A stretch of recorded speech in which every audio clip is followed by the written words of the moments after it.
Shalom saudara, mari kita perkatakan 5 arti Pentakosta yang ketiga. Yang pertama, Pentakosta ketiga adalah pencurahan Roh Kudus yang dahsyat di zaman ini melebihi yang terjadi di Azusa Street.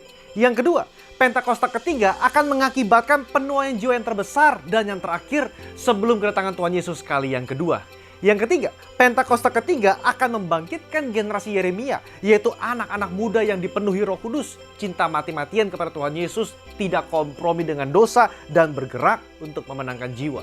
Yang keempat, Pentakosta ketiga lahir di Indonesia dan akan bergerak ke bangsa-bangsa dari timur ke barat dan akan kembali ke Yerusalem. Yang kelima, Pentakosta ketiga akan memberikan kuasa untuk menyelesaikan amanat agung dan sesudah itu Tuhan Yesus datang kembali.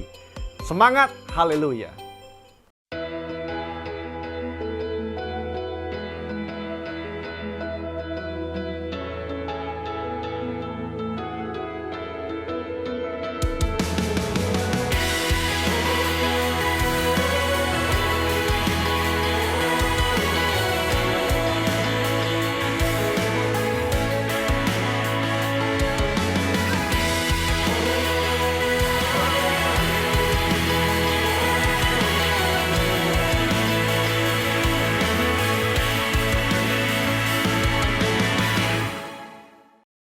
Shalom saudara sekalian, pada kesempatan kali ini kita akan membahas 3 pilar Pentakosta ketiga.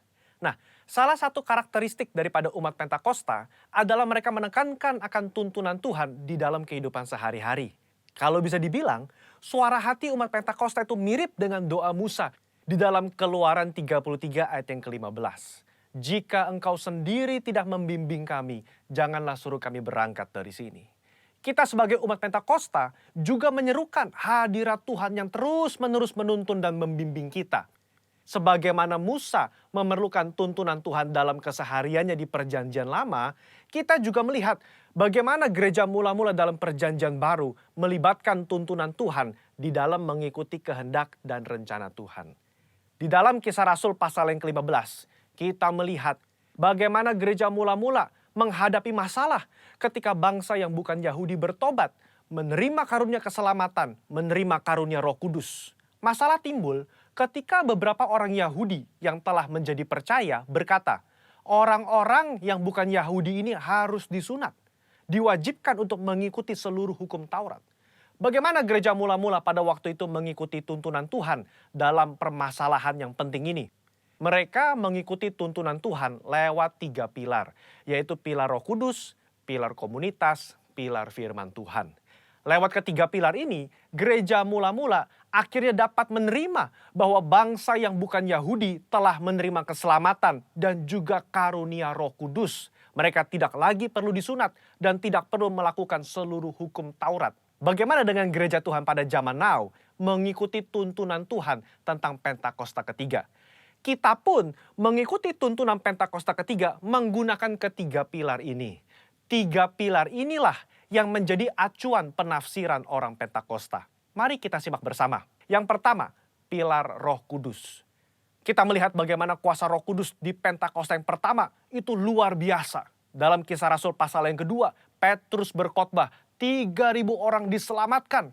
Bahkan dalam waktu 100 tahun pertama, 70% dari dunia yang dikenal pada saat itu menjadi Kristen.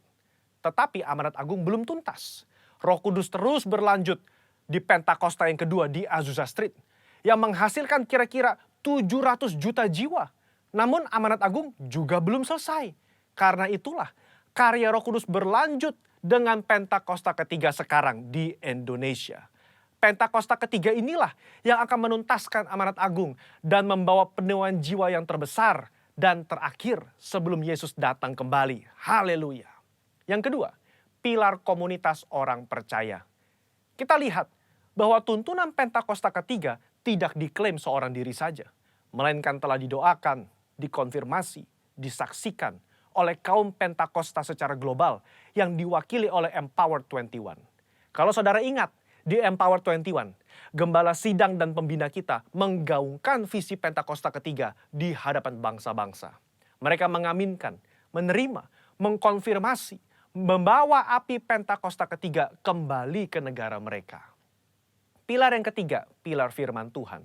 tuntunan Pentakosta ketiga itu diawali ketika gembala sidang dan pembina kita mendapatkan firman Tuhan pada tahun 2009. Aku datang segera dari Wahyu 3 ayat 11. Dan dari Yoel 2:28. Kemudian daripada itu akan terjadi bahwa aku akan mencurahkan rohku ke atas semua umat manusia. Lama Tuhan tidak berbicara apa maksud dari kedua ayat ini. Tetapi 4 tahun berikutnya, pada tahun 2013, Tuhan berbicara. Yang aku maksudkan dengan pencurahan Roh Kudus itu adalah Pentakosta ketiga. Nah, melalui firman Tuhan ini, kita menangkap pesan profetik bahwa akan ada pencurahan Roh Kudus besar-besaran ke atas seluruh umat manusia sebelum kedatangan Yesus kali yang kedua. Jadi bisa kita simpulkan, Pentakosta ketiga itu yang pertama, telah mengikuti tuntunan daripada Roh Kudus, telah dikonfirmasi oleh komunitas Pentakosta secara global, dan didasari oleh firman Tuhan, khususnya Yoel 2 ayat 28-32. Saya berdoa agar saudara diberi pengurapan daripada Roh Kudus untuk bisa mengikuti tuntunan Tuhan di hari-hari terakhir ini. Mari kita semua menjadi messengers of the third Pentecost. Haleluya, Tuhan Yesus memberkati.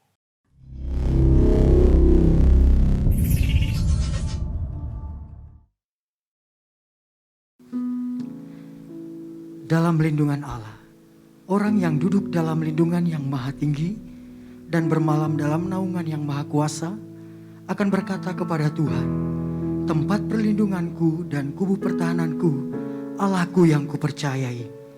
Sungguh, dialah yang akan melepaskan engkau dari jerat penangkap burung, dari penyakit sampar yang busuk.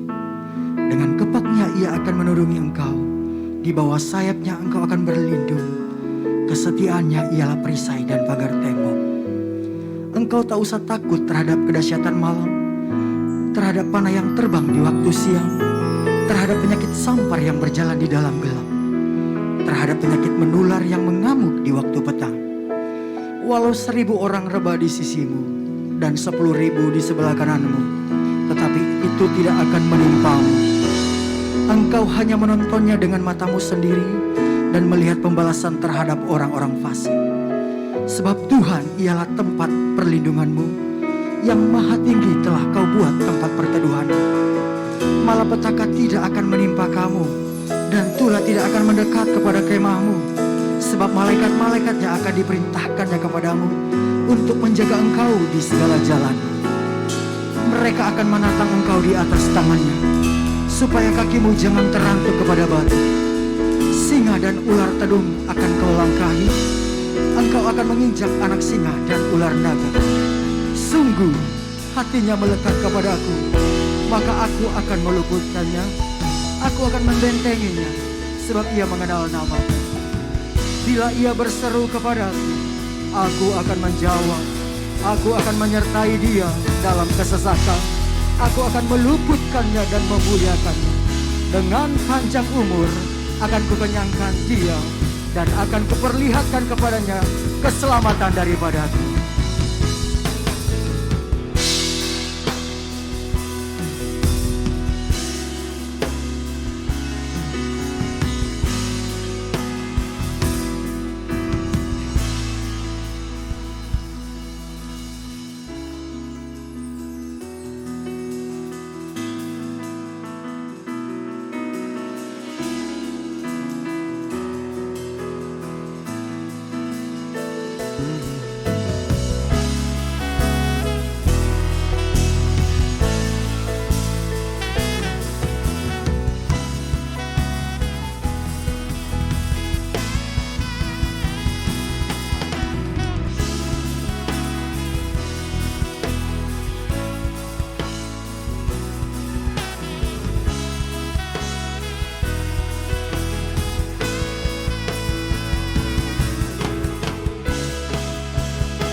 Puji Tuhan, shalom Bapak Ibu kekasih Tuhan, shalom.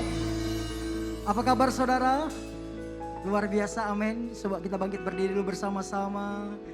Coba lihat kiri kanan, ada orang, ada tetanggamu. Jika ada, katakan shalom, damai sejahtera atasmu. Haleluya. Berapa saudara bersuka cita hari ini boleh ada di tempat ini, amin. Saya melihat orang-orang yang hadir ini adalah orang-orang yang sangat excited datang untuk menyembah Tuhan secara langsung. Yang setuju kalau kasih tepuk tanganmu buat Tuhan Yesus. Tepuk tangannya bisa lebih dahsyat.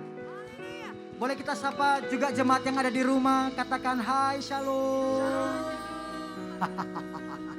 Puji Tuhan, amin. Hari ini kita akan merayakan bahwa penyertaan Tuhan sepanjang hari sampai hari ini. Sepanjang kita bekerja, Tuhan sertai, Tuhan lindungi. Tuhan buat semua usaha pekerjaan berhasil. Itu semua karena kemurahan Tuhan. Dan hari ini kita berkumpul, kita mau merayakan atas penyertaan Tuhan itu. Yang setuju katakan amin. Sekali lagi kasih tepuk tangan buat Tuhan. Sama-sama kita tinggikan Dia. Karena Allah yang bertindak memberkati saudara dan saya. Yang percaya katakan haleluya. Praise the Lord, come on. Terpujilah Tuhan yang kami sembah dan kami puji. Yang berkuasa atas segala yang ada. Sebab Dia Alfa dan Omega, awal dan akhir. Amin. Tuhan kami tidak tertandingi. Yesus Kristus namanya. Amin. Sama-sama kita pujikan Tuhan. Amin. Pada siapa? Pada siapa kau bandingkan perbuatannya yang heran? Katakan tak ada, tak ada. Kerajaannya yang terbesar tak akan tergoyahkan.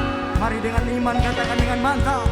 Semua musuh pun gemetar mendengar namamu Tuhan. Sorak kemenangan.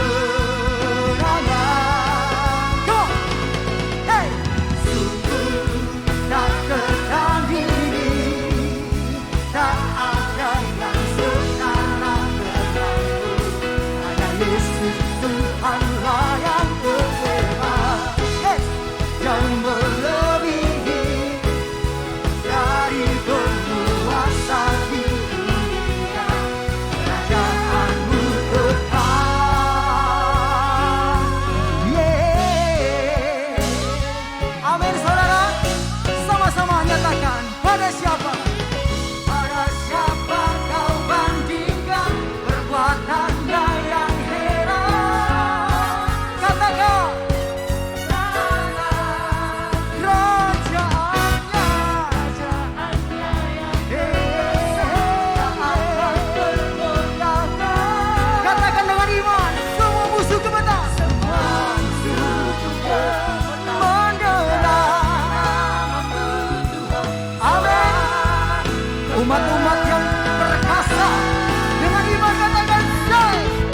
Sungguh tak tertandingi, tak ada yang setara denganmu. Hanya Yesus Tuhanlah yang terhebat, jauh melebihi dari penguasa di dunia. Kerajaanmu kekal. Boleh katakan haleluya. Haleluya. Hanya Tuhan yang terhebat, hanya Tuhan yang dahsyat. Tiada yang sepertinya. Yang percaya katakan amin. Haleluya. Kami bangga bagimu Tuhan, kami bangga jadi umat pilihan-Mu.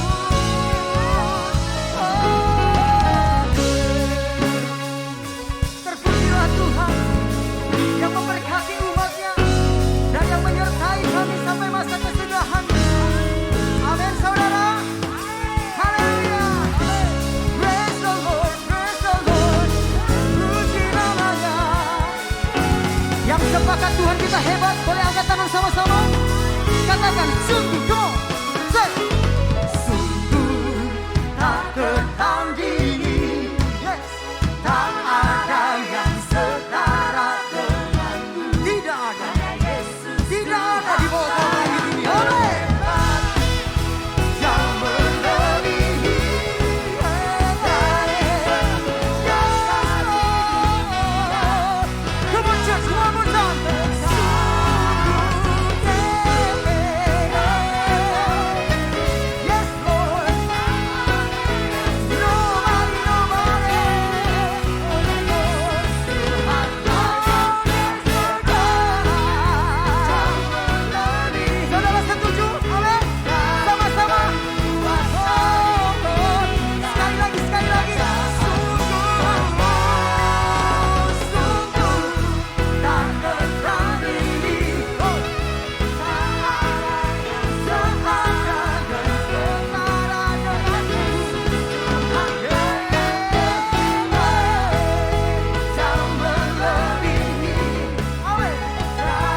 dahsyat.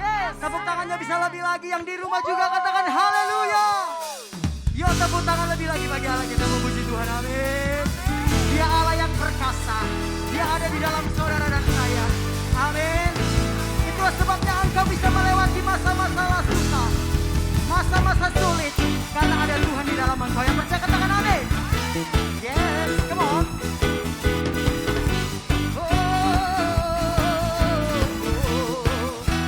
Katakan, pelukis. Pelukis cakrawala, merangkai jagat raya, pencipta alam semesta, pemilik kehidupan. Yes, my Lord, yes, my King. Dialah Raja. Amin. Boleh angkat tangan kita sama-sama hormati Dia. Kami rindukan kuasa lawatan-Mu, kebangkitan pasti terjadi. Say yes. Datanglah dan berkata, Tuhan dan berkuasa, saat hati besar menaikkan Injil, belenggu dipatahkan, mujizat dinyatakan. Come on, great is our God. Great our God. Tepuk tangan lagi buat Tuhan, yo. Yes, Lord, You are a mighty God. Mari anak-anak muda dimanapun engkau berada, muliakan Tuhan lebih lagi. Come on. Pelukis cakrawala, merangkai jagat raya, pencipta alam semesta. Katakan Bapak Ibu, pemilik kehidupanmu, yang sanggup menyelamatkan jalan-jalan kebenaran. Yang rindu sama Tuhan, yang rindu sama Tuhan, katakan come on. Kami rindukan kuasa lawatan-Mu, kebangkitan pasti terjadi. Datanglah dan berkata, Tuhan dan berkuasa, saat hati bersatu, melahirkan mujizat, belenggu.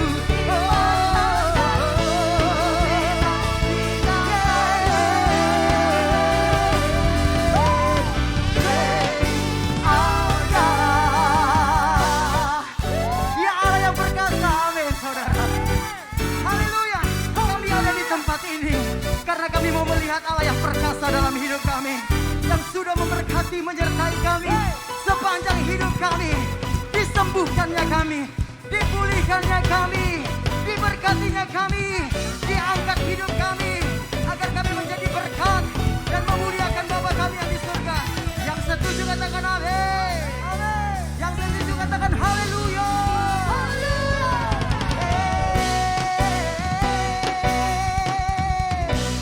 Boleh sama-sama angkat tangan, katakan kami rindukan kuasa lawatan,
lagi bagi Yesus.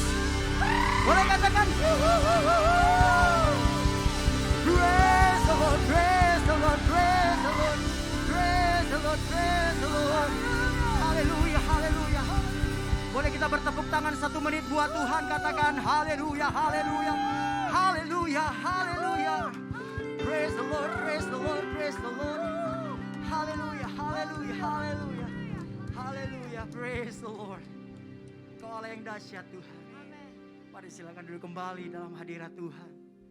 Kami tahu Tuhan, setiap pujian yang keluar dari hati kami, itulah rasa cinta kami kepada Tuhan. Biarlah kiranya Engkau merasakan Tuhan, rasa cinta kami, rasa syukur kami kepadamu ya Bapa. Ini kami anak-Mu, lawat kami satu persatu. Kami butuh Engkau, kami kangen Engkau Tuhan. Terima kasih. Haleluya.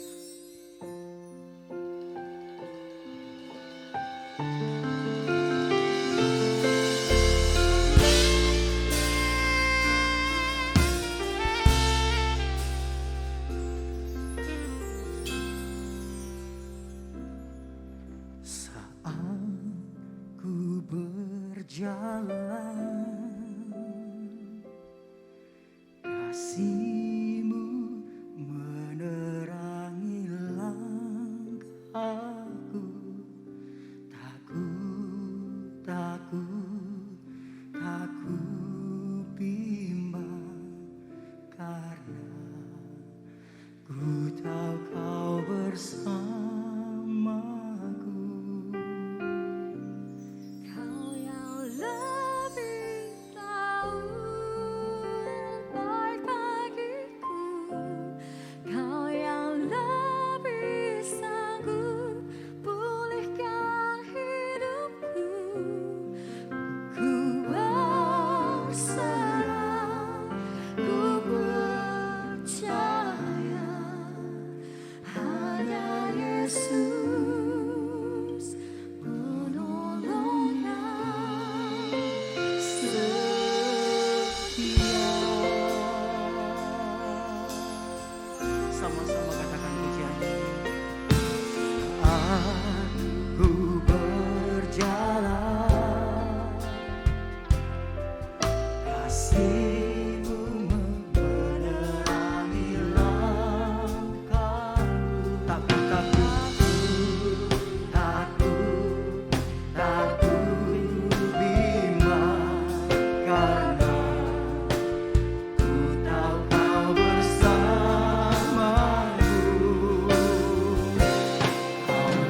lebih tahu yang terbaik bagiku. Kau lebih sanggup pulihkan hidupku. Berserah, ku percaya, hanya Yesus penolong yang setia. Kau lebih tahu yang terbaik bagiku. Kau lebih sanggup pulihkan hidupku. Berserah, ku percaya, hanya Yesus penolong yang setia. Saya rindu jemaat belajar pujian ini. Sama-sama saudara katakan. Saat ku berjalan, kasih-Mu Tuhan, kasih-Mu menerangi langkahku. Takut, takut, takut, takut bimbang, karena ku tahu Kau bersamaku. Saudara katakan, Kau lebih tahu yang terbaik bagiku. Kau lebih sanggup pulihkan hidupku. Ku berserah, ku percaya, hanya Yesus penolong ya. Bersama-sama singar katakan, lebih tahu, lebih tahu yang terbaik bagiku, ya Tuhan. Pulihkan hidupku, ku berserah, ku percaya, hanya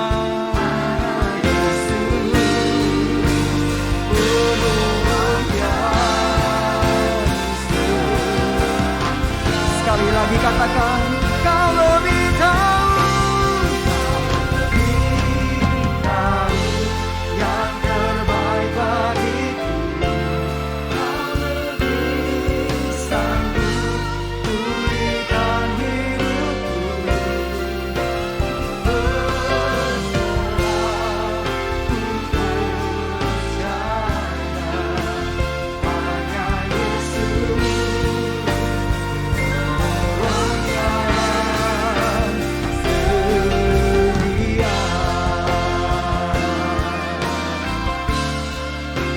Yesus penolong yang setia.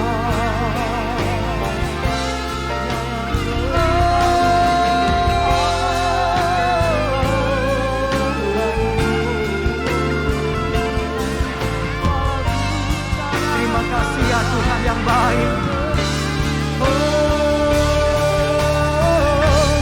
Kau lebih tahu yang terbaik bagiku.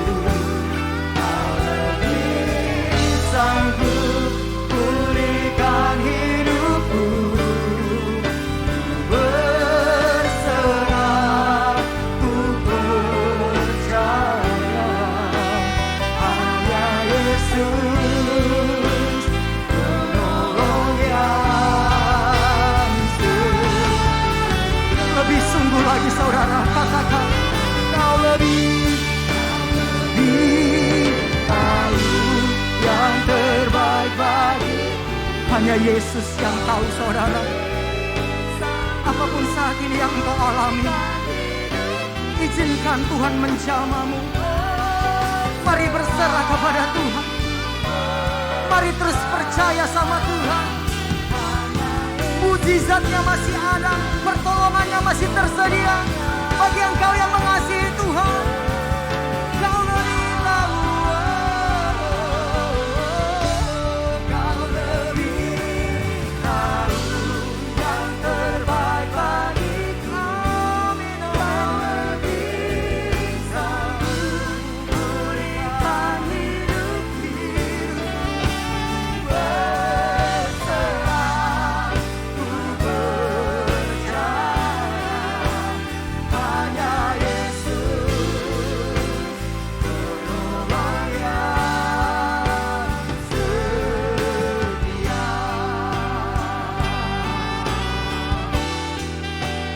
Hanya Yesus penolong yang setia. Katakan Yesus penolong. Hanya Yesus penolong yang setia. Mari sembah Dia saudara. Yang bisa berbahasa roh, yuk sembah Tuhan. Ya Allah, ya kami tahu Tuhan, tangan-Mu turun atas setiap umat, menjamah, memulihkan, menyembuhkan, memberkati kami.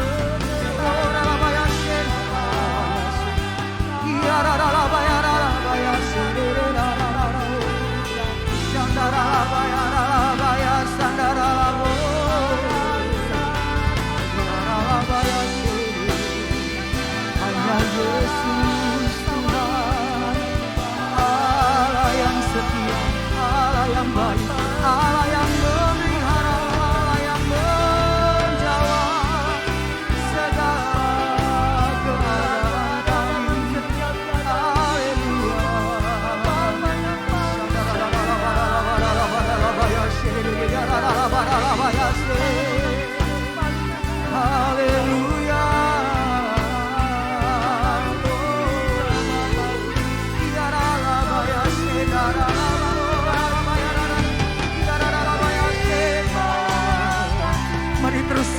Tuhan.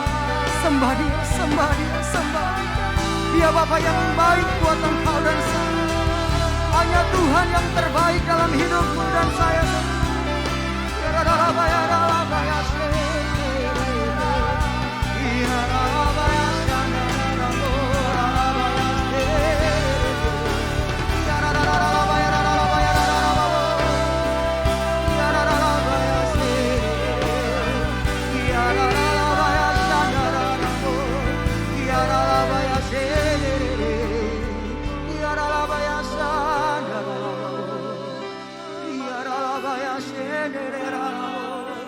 Mari kita sembah dia di dalam roh. Saudara yang bisa berbahasa roh, yang sembah Tuhan lebih lagi.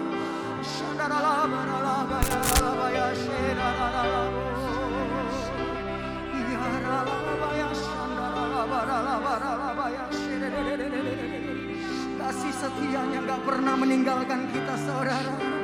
Kasih setianya tidak pernah berhenti, terus mengalir dalam hidup kita. Karena Tuhan mengasihi engkau dan saya. Karena Tuhan mencintai engkau dan saya.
Sambil berdiri dan mengangkat kedua tangan kita, saudara saja katakan, kau lebih, kau yang terbaik bagi.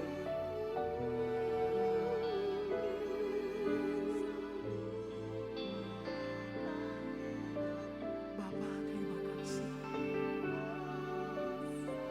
Bahkan apa yang tak pernah timbul dalam hati kami, yang tidak pernah kami pikir, yang tidak pernah kami dengar, itu yang kau sediakan bagi kami yang mengasihi engkau. Oleh sebab itu kami mau mengasihi engkau lebih dan lebih lagi. Sekali lagi saudara katakan, kau lebih tahu Tuhan, kau lebih tahu yang terbaik bagi kami. Setuju Tuhan, semua yang terjadi dalam hidup kami hari ini, apapun itu Tuhan, Kau yang tahu yang terbaik dalam hidup kami. Karena kami tahu supaya kemuliaan-Mu dinyatakan, supaya kuasa-Mu dinyatakan, supaya mukjizat-Mu dinyatakan. Amin, amin, amin, amin. Ya lebih tahu, Kau lebih tahu yang terbaik bagiku. Kau lebih sanggup pulihkan hidupku. Berserah ku percaya hanya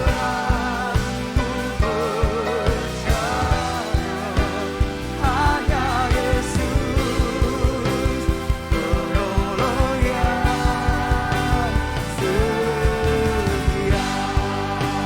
setia.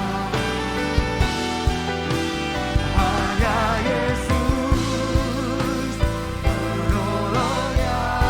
yang setia. Hanya Yesus penolong yang setia.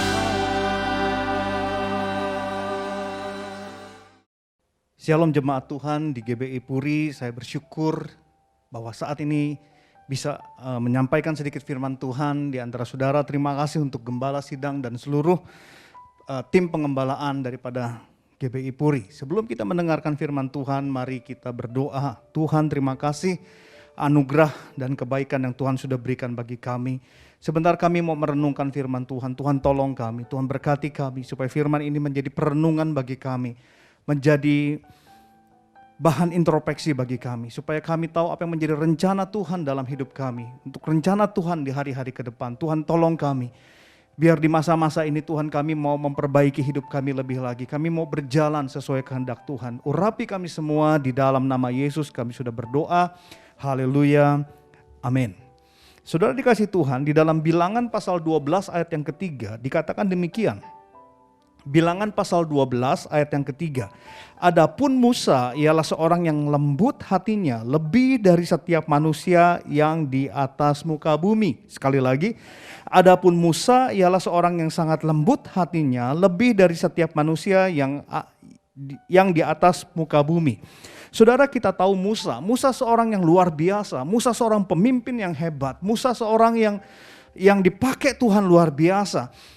Kita melihat bagaimana Musa memimpin 2 juta orang Israel, saudara. Bagaimana Musa memperlihatkan kekuatan Tuhan, kekuasaan Tuhan, mujizat demi mujizat. Tapi saudara, ada yang aneh, dikatakan bahwa Musa itu seorang yang lembut hatinya. Harusnya orang yang perkasa mungkin lebih cocok dikatakan kuat hatinya, tegar hatinya. Tetapi di ayat ini yang barusan kita baca dikatakan Musa sangat lembut hatinya. Nah, ini membuat saya merenungkan, kok bisa ya Musa yang hebat luar biasa, Musa yang seorang pemimpin luar biasa, kok hatinya lembut. Nah, ternyata saudara, saya mendapatkan di dalam Matius pasal 5 ayat yang kelima. Matius pasal 5 ayat yang kelima, Yesus dengan jelas berkata, berbahagialah orang yang lemah lembut karena mereka akan memiliki bumi. Berbahagialah orang yang lemah lembut karena mereka akan memiliki bumi. Nah, ternyata lemah lembut di sini bukan bicara tentang kelemahan, bukan bicara hati yang lemah, tetapi kelemah lembutan di sini, saudara, ini bicara tentang sebuah kekuatan, di mana waktu kita memiliki kekuatan ini, bahkan kita bisa memiliki bumi.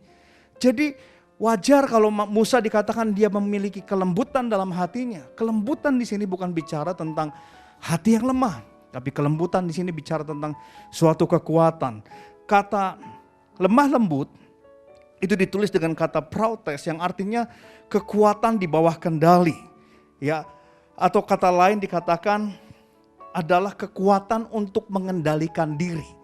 Nah, jadi saudara, lemah lembut di sini, kelembutan di sini bukan bicara lemah hati, bukan bicara hati yang lemah, hati yang gampang kecewa, hati yang gampang down, tetapi kelembutan di sini bicara tentang kekuatan untuk menguasai diri. Jadi wajar kalau Musa bisa memimpin begitu banyak orang Israel, bisa menjadi pemimpin yang luar biasa karena dia ternyata bukan bicara hatinya lemah, tetapi ternyata Musa memiliki kekuatan untuk mengendalikan diri. Nah, saudara dikasih Tuhan, hari-hari ini, di masa pandemi ini, biarlah ini menjadi sebuah sikap kita. Biarlah ini menjadi sebuah sikap yang kita bangun. Mari kita memiliki kelemah lembutan.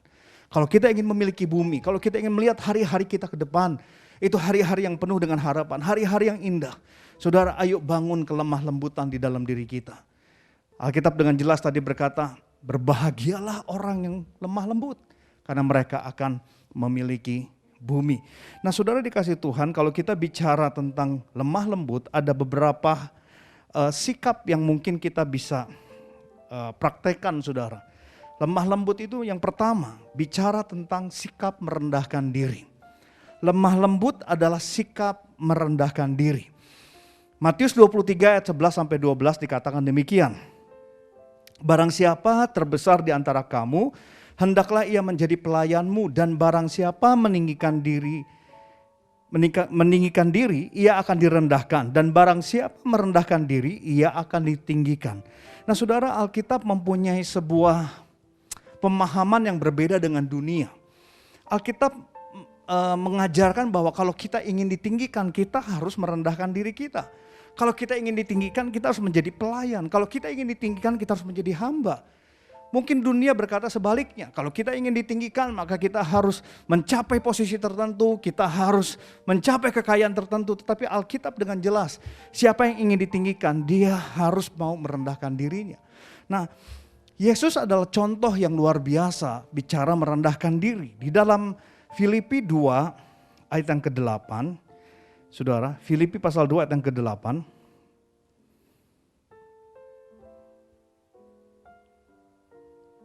Filipi 2 ayat yang ke-8 dikatakan demikian.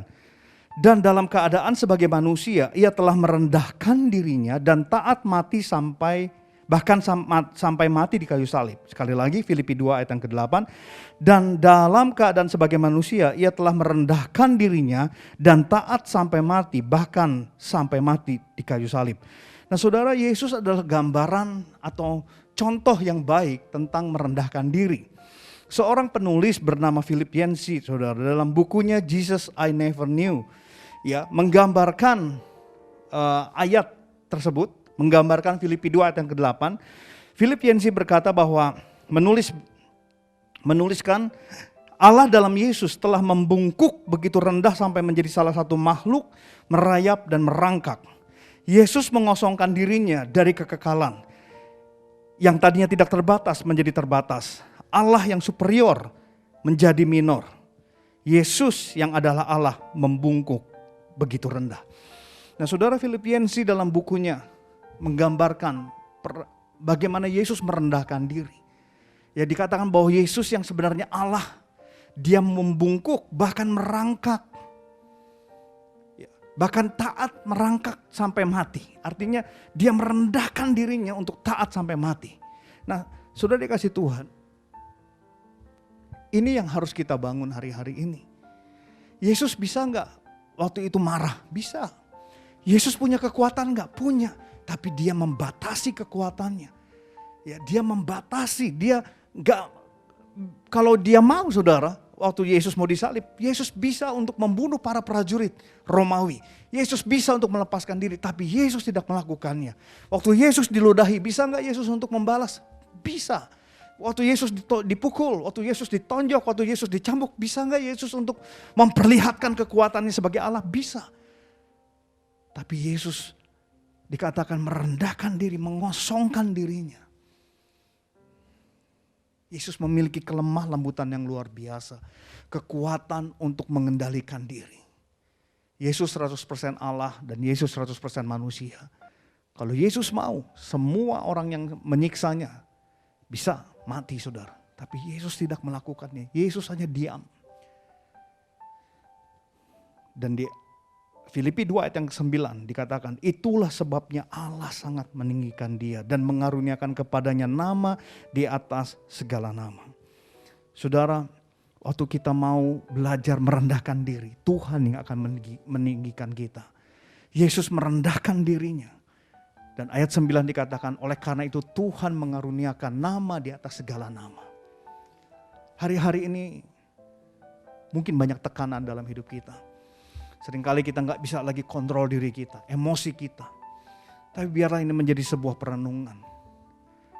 Biarlah ini menjadi sebuah dorongan bagi kita hari-hari untuk menguasai diri kita. Yuk kita belajar memiliki kelemah lembutan. Yang mau katakan amin. Yang kedua, kalau kita bicara lemah lembut.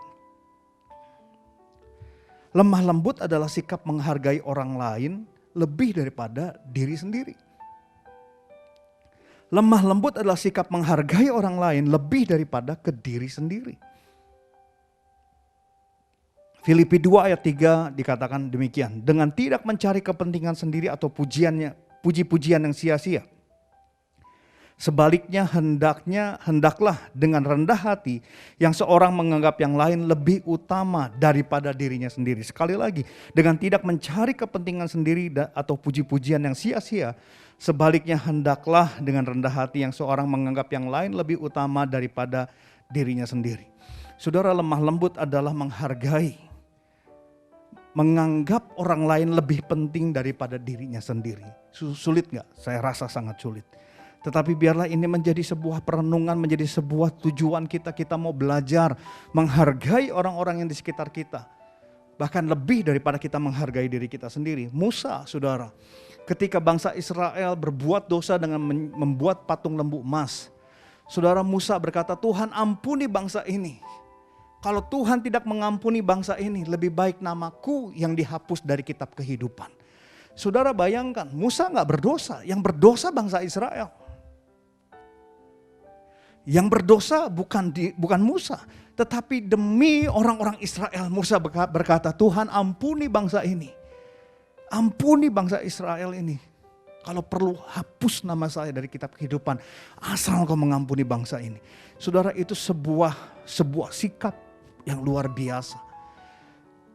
Musa mementingkan bangsanya lebih daripada dirinya sendiri. Dia gak buat salah, tapi dia mau menanggung kesalahan bangsanya. Dia mau berkata, Tuhan ampuni, tolong. Dia mau menjadi pendamai untuk bangsanya. Bahkan kalaupun dia harus dikorbankan, dia mau berkorban demi bangsanya. Saudara, biarlah hari-hari ini gereja bertumbuh. Gereja menjadi berkat bagi orang lain. Gereja dikenal bukan hanya karena gedung yang bagus. Gereja dikenal bukan hanya karena kita memiliki fasilitas yang baik. Tapi gereja dikenal karena kita belajar memanusiakan manusia. Kita belajar menjadikan orang lain lebih penting daripada kita. Ini bukan sesuatu yang mudah. Tetapi marilah kita berjalan bersama-sama untuk mencapai apa yang Tuhan inginkan atas gerejanya. Yang setuju katakan amin. Yang berikutnya, kalau kita bicara tentang lemah lembut. Lemah lembut adalah sikap meniadakan balas dendam. Lemah lembut adalah sebuah sikap untuk meniadakan balas dendam. Meniadakan sikap balas dendam. 1 Petrus 2 ayat 22 sampai 23. 1 Petrus 2 ayat 22 sampai 23. Ia di sini maksudnya Yesus tidak berbuat dosa dan tipu tidak ada dalam mulutnya. Ketika ia dicaci maki, ia tidak membalas dengan mencaci maki. Ketika ia menderita, ia tidak mengancam. Tetapi ia menyerahkannya kepada dia yang menghakimi dengan adil. Sekali lagi 1 Petrus 2 ayat 22 sampai 23. Ia tidak berdosa dan tipu tidak ada dalam mulutnya. Ketika ia dicaci maki, ia tidak membalas dengan mencaci maki. Ketika ia menderita, ia tidak mengancam. Tetapi ia menyerahkannya kepada dia yang menghakimi dengan adil. Saudara, Yesus sekali lagi menggambarkan bagaimana Yesus memiliki sebuah kelemah lembutan yang luar biasa. Dia bukan orang yang berdosa, dia tidak berbuat dosa, dia tidak pernah menipu orang lain. Ya, tetapi waktu dia dicaci maki, waktu dia dipukul, waktu dia mengalami penderitaan, dia tidak balas dengan mencaci maki, dia tidak balas dengan mengancam yang memukulnya, saudara. Tapi dia menyerahkan kepada dia yang menghakimi dengan adil. Saudara, biarlah hari-hari ini yuk kita bangun sikap hidup kita sebagai gereja Tuhan. Gereja yang penuh dengan kelemah lembutan.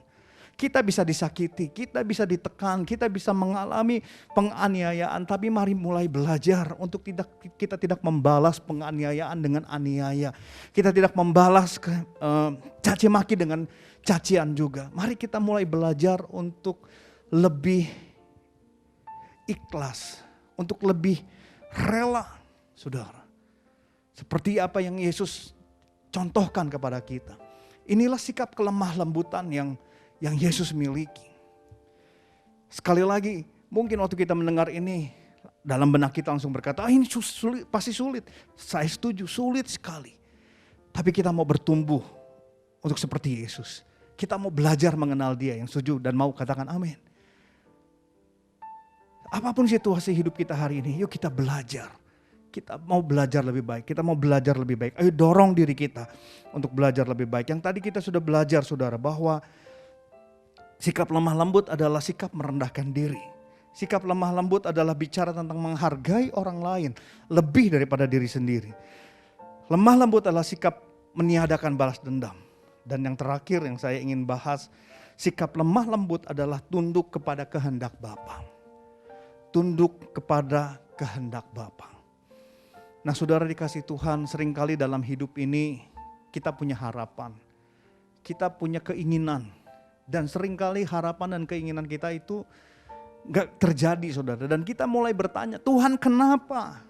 Kenapa harapan saya gak terjadi? Kenapa harapan saya gak terwujud? Kita mulai gelisah, kita mulai bertanya, Kenapa Tuhan dan kenapa Tuhan? Nah saudara dikasihi Tuhan, hari ini saya ingin mau kita sama-sama kelemah lembutan itu bicara tentang tunduk pada kehendak Bapa. Ya kita punya keinginan, ya kita punya harapan. Tapi kadang-kadang sekalipun harapan itu tidak tercapai atau harapan itu belum terwujud, yuk kita menyerahkan kepada Tuhan. Karena belum tentu harapan kita sama dengan apa yang Tuhan inginkan. Belum tentu keinginan kita sama dengan apa yang menjadi keinginan Tuhan. Nah sekali lagi Yesus memberikan contoh yang baik di dalam Lukas 22 ayat 42 sampai 44. Lukas 22 ayat 42 sampai 44 dikatakan demikian. Ya Bapakku, jikalau engkau mau, ambillah cawan ini daripadaku. Tetapi bukanlah kehendakku, melainkan kehendakmu lah yang terjadi. Maka seorang malaikat dari langit menampakkan diri kepadanya untuk memberi kekuatan kepadanya. Ia sangat ketakutan dan makin bersungguh-sungguh berdoa. Peluhnya menjadi seperti titik-titik darah yang bertetesan ke tanah. Bapak Ibu Saudara dikasihi Tuhan, Yesus pun pernah berdoa, Tuhan kalau boleh saya nggak usah mati, kalau boleh saya nggak usah disalib. Ya kalau saya boleh kembangkan dari ayat yang kita baca, karena di sini dikatakan, ya Bapakku jikalau engkau mau ambillah cawan ini daripadaku. Ini doa Tuhan Yesus di Taman Getsemani. Tuhan kalau bisa lalui, jangan sampai aku harus mati di kayu salib. Yesus takut saudara. Yesus takut sebagai manusia. Alkitab dengan jelas dikatakan ia sangat ketakutan dan makin bersungguh-sungguh berdoa. Peluhnya menjadi seperti titik-titik darah yang bertetesan ke tanah. Yesus ketakutan saat itu. Dia punya keinginan, dia berdoa, Tuhan tolong. Kalau bisa saya nggak usah disalib, kalau bisa saya nggak usah mati di kayu salib. Itu keinginannya, saudara. Tetapi Yesus punya sebuah kelemah lembutan. Dia nggak berkata, pokoknya saya harus terjadi keinginan saya, harus digenapi keinginan saya. Dalam doanya dikatakan, ya Bapakku jikalau engkau mau ambillah cawan ini daripadaku, tetapi bukanlah kehendakku, melainkan kehendakmu lah yang terjadi. Saudara mari hari-hari ini kita mulai belajar untuk berkata, Tuhan ya saya punya keinginan, tapi kalaupun Tuhan gak berikan, kehendakmu yang jadi Tuhan. Seringkali apa menjadi realita itu tidak sesuai dengan keinginan kita. Kita menjadi marah sama Tuhan. Kita menjadi kesal sama Tuhan. Kita mulai bertanya, berdoa, gelisah. Kenapa Tuhan, kenapa dan kenapa dan kenapa. Tapi biarlah hari-hari ini bicara lemah lembut. Bicara tentang sebuah sikap yang berkata, Tuhan kalau sekalipun ini tidak sesuai dengan keinginan saya. Tapi kalau ini kehendak Tuhan, aku mau ikuti semua kehendak-Mu. Saudara, sikap inilah yang diperlukan hari-hari ini. Lemah lembut bukan bicara hati yang gampang down. Hati yang lemah begitu saudara. Kehidupan yang lemah. Tetapi lemah lembut adalah kekuatan untuk mengendalikan diri kita. Mengendalikan diri kita sampai akhirnya kita bisa berkata, bukan kehendakku yang jadi, tapi kehendak-Mu yang jadi. Saudara, setahun yang lalu ketika saya mengalami COVID-19. Nah saudara dikasih Tuhan, saya juga bertanya sama Tuhan. Ya ketika saya di rumah sakit, pertanyaan saya begini, Tuhan kenapa ini harus terjadi sama saya? Saya kan orang baik, saya gak buat dosa, Tuhan saya hamba Tuhan. Kenapa saya harus kena COVID? Kenapa saya harus mengalami ini? Saudara, pertanyaan itu menyebabkan saya gelisah. Menyebabkan saya gak bisa menerima realita. Kenapa dan kenapa? Beberapa hari saya gak bisa tidur. Beberapa hari saya terus bertanya-tanya. Kenapa ini harus terjadi? Kenapa ini harus terjadi? Tetapi saudara, waktu saya gelisah, waktu saya terus bertanya, badan saya menjadi drop. Gak menjadi lebih baik saudara. Waktu saya bertanya kenapa dan kenapa juga gak ada jawaban kenapa. Sampai suatu hari saudara, saya berani berdoa, Tuhan bukan kehendakku yang jadi tapi kehendak-Mu. Kalau Tuhan berkehendak saya ada di rumah sakit saat ini, Tuhan izinkan pencobaan-pencobaan atau ujian-ujian ini terjadi dalam hidup saya. Tuhan tolong saya untuk kuat menjalaninya.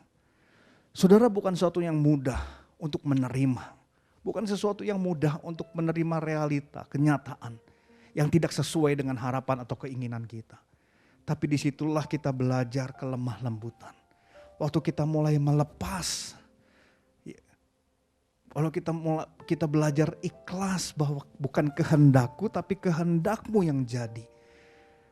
Saudara, lambat laun kekuatan Tuhanlah yang akan menopang kita. Lambat laun kekuatan Tuhanlah yang akan memimpin kita. Biarlah hari-hari ini, kelemah lembutan ini adalah hal yang kita mau renungkan. Menjadi sebuah bahan perenungan, bahan introspeksi. Yuk gereja Tuhan, kita bertumbuh. Bertumbuh seperti Yesus. Yesus sudah menggambarkan dirinya sebagai seorang yang penuh dengan kelembutan. Penuh dengan lemah lembut. Bukan berarti Yesus lemah. Yesus tegas. Yesus bisa marah. Yesus kuat. Tetapi lemah lembut di sini sekali lagi adalah kekuatan untuk menguasai diri kita. Waktu kita bisa menguasai diri kita sungguh-sungguh, Alkitab berjanji kita akan memiliki bumi. Tuhan Yesus memberkati. Mari kita tundukkan kepala kita berdoa. Terima kasih Tuhan Yesus.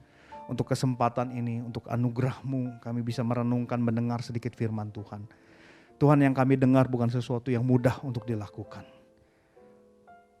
Perlu pengorbanan diri untuk kami melakukan semua ini. Tapi kami mau belajar Tuhan. Karena kami tahu waktu kami belajar memikul salib, mengikut Yesus, kami tahu bahwa Tuhan yang akan meninggikan setiap kami. Tuhan yang akan terus menyertai kami semua. Tuhan, tolong kami, umat-Mu Tuhan, jemaat-Mu Tuhan. Mari saudara, sekali lagi kalau kita mau belajar bersama-sama, angkat kedua tangan kita berdoa. Syuduriala bakana barala mahandariala batakara bakariana masyatakaryala batakarya. Kuryala bahandariala balakana yarala bakana yarala batakaryala bakarya. Biar kekuatan Roh Kudus sendiri yang menuntun kami, menolong kami. Tuhan, biar hari-hari ini di masa pandemi ini Tuhan, kami mau belajar, kami menjadi gereja yang lebih baik, menjadi orang-orang yang lebih baik, orang-orang yang terus berjalan untuk menyerupai Yesus. Tuhan, tolong kami. Terima kasih Tuhan, berkati umat-Mu dalam situasi apapun, dalam tekanan apapun, pergumulan apapun, Tuhan ada bersama dengan umat-Mu. Terima kasih Tuhan, meteraikan kebenaran firman-Mu atas setiap kami semua. Di dalam nama Tuhan Yesus kami sudah berdoa. Haleluya. Amin. Saatnya kita akan memberi persembahan saudara. Sebelum memberi kita akan berdoa bersama-sama. Kami mengucap syukur sekali lagi Tuhan, hari ini kami boleh diberkati Tuhan lewat kebenaran firman-Mu. Kami mengucap syukur, terima kasih. Kalau sebentar kami akan memberi persembahan, berkati setiap anak-anak-Mu. Dan biarlah persembahan ini bagi memperlebar kerajaan Tuhan di tempat ini. Kami mengucap syukur, kami siap memberi dengan sukacita. Dalam nama Yesus, haleluya, amin. Selamat memberi saudara, ada QR code yang boleh di-scan di belakang kursi Anda dan di layar Bapak Ibu di rumah. Selamat memberi. Kami berdoa Tuhan buat gembala sidang kami, Bapak Pendeta Insinyur Niko Nyotora Harjo, bersama Ibu, bersama anak-anaknya Tuhan, bahkan keempat wakil hamba-Mu, senantiasa pemeliharaan Tuhan sempurna atas mereka. Terima kasih, kami berdoa buat gembala kami di tempat ini, Bapak Pendeta Samuel Gunawan bersama Ibu Koni dan juga anak mantu cucu. Semua Tuhan berkati di dalam seluruh keluarga mereka, berkati keluar masuk mereka, lindungi mereka. Kesehatan menjadi milik mereka ya Bapa, di dalam nama Tuhan Yesus. Berkati Tuhan Yesus, kami mau memberkati bangsa dan negara kami. Kami berdoa buat bangsa Indonesia. Kami tahu Tuhan, Indonesia ada di dalam hati-Mu. Indonesia ada di dalam rancangan-Mu. Karena kami tahu Tuhan, bangsa kami tidak akan semakin turun, tapi bangsa kami semakin dipulihkan dan diberkati dan jadi berkat buat bangsa-bangsa yang lain. Terima kasih buat pemimpin yang Tuhan sudah pilih. Kami percaya Tuhan, Bapak Jokowi bersama Pak Ma'ruf Amin, Tuhan terus pegang tangan mereka dan ajari terus mereka Tuhan hikmat-hikmat yang daripada-Mu, sehingga mereka boleh Tuhan memimpin bangsa ini, negeri ini, kota-kota, semua masyarakat boleh dipimpin dengan hikmat dan kebenaran oleh Tuhan. Terima kasih Tuhan, sehatkan mereka lebih dan lebih lagi Tuhan. Terpuji nama-Mu, berkati seluruh juga anggota-anggota DPR, MPR, bahkan seluruh jajaran kementerian. Tuhan, kami minta roh takut turun atas mereka, karena kami tahu Engkau yang memilih mereka Dan biarlah Tuhan juga mereka melayani setiap masyarakat seperti melayani Tuhan. Terima kasih Bapa yang baik. Kami berdoa buat Jakarta. Diberkati Laga Jakarta di dalam nama Yesus. Berkati ekonominya, keamanannya Tuhan, semua masyarakatnya. Kami percaya Tuhan damai sejahtera turun atas kota kami Jakarta.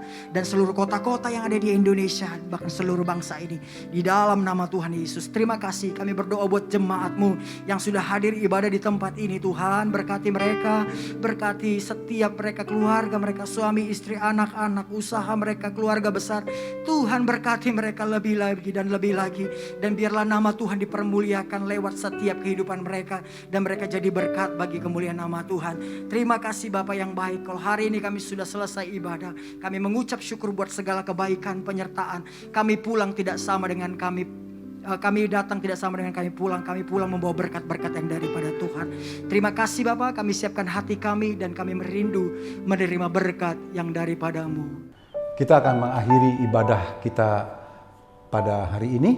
Dan sebelumnya kita akan menerima berkat. Mari kita bangkit berdiri. Buka hati Bapak Ibu Saudara sekalian. Dan angkat kedua tanganmu. Dan terimalah berkat dari Tuhan. Bapa Surgawi, aku menyerahkan semua anak-anak-Mu Tuhan. Umat pilihan-Mu ke dalam tangan perlindungan-Mu. Karena kami yakin dan percaya Engkaulah penyembuh yang ajaib. Karena itu terimalah berkat kesembuhan. Engkaulah Allah yang menyediakan. Karena itu berkat, terimalah berkatnya. Damai dan sejahtera, hati yang gembira. Dan bisa mengucap syukur Tuhan karuniakan di dalam hidupmu. Dan ketahuilah Ia menyertai engkau sampai kepada akhirnya. Apa saja yang tanganmu kerjakan, Dia sanggup merubah menjadi kebaikan bagimu. Kemana kakimu melangkah, Dia menyertai dengan keberuntungannya. Agar lewat itu nama Tuhan Yesus Kristus dipermuliakan. Dan engkau jadi berkat buat banyak orang lain yang kekurangan. Dalam nama Tuhan Yesus, yang percaya Tuhan baik. Sama-sama yuk kita berkata, amin. Haleluya. Tetap jaga protokol kesehatan Bapak Ibu Saudara sekalian. Dan tetap percaya dan berharap hidup saudara dan hidup saya ada di tangan Yesus Kristus, Tuhan dan sumber kekuatan kita semuanya.